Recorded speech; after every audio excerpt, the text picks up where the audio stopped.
સાબરકાંઠાથી સમાચાર ચૂંટણી પહેલા ભાજપ ઉમેદવારનું થયું અવસાન। વિજયનગરની ચિતરિયા બેઠક પરથી ભાજપ ઉમેદવારનું નિધન થઈ ગયું।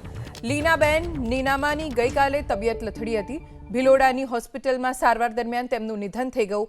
તાલુકા પંચાયતની ચિતરિયા બેઠકની ચૂંટણી મોકૂફ રહે તેવી સંભાવના છે। અમારા સંવાદદાતા દર્શન પટેલ પાસેથી વધુ જાણકારી પ્રાપ્ત કરીશું। દર્શન, ભિલોડાની હોસ્પિટલમાં સારવાર દરમિયાન સાબરકાંઠાના ચિતરિયા બેઠક પરથી ભાજપના ઉમેદવારનું નિધન થયું છે। શું વિગતો આ મામલે?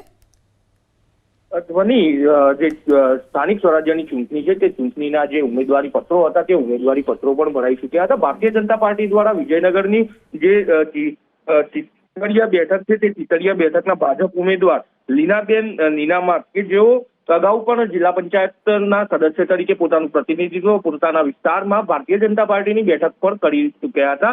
તેઓને ફરી વિજયનગર તાલુકા પંચાયતની ચિતરિયા બેઠક પરથી તાલુકા પંચાયતની સીટ લડાવવામાં આવી રહ્યા હતા। તે દરમિયાન જ તેઓએ ઉમેદવારી પત્ર પણ ભરી ચૂક્યા હતા, પરંતુ બુધવારના દિવસે તેઓની તબિયત અચાનક લથડી હતી ને તેઓને પ્રાથમિક સારવાર ત્યાં પોતાના વિસ્તારમાં આપવામાં આવી હતી ને ત્યારબાદ વધુ સારવાર અર્થે ભિલોડા ખાતેની ખાનગી હોસ્પિટલમાં ખસેડવામાં આવ્યા હતા। ત્યાં સારવાર દરમિયાન તેઓનું મોત નીપજ્યું હતું। જોકે અત્યારે હાલ સમગ્ર વિજયનગર પંથકમાં શોક જોવા મળી રહ્યો છે। સાથે જ જે આ ચિતરિયા બેઠકનું જે મતદાન થવાનું છે તે મતદાન મોકૂફ રહે છે કે કેમ તે અત્યારે હાલ વિષય પર હજુ કોઈ સ્પષ્ટતા થઈ નથી। જી, આભાર દર્શન જાણકારી આપવા માટે।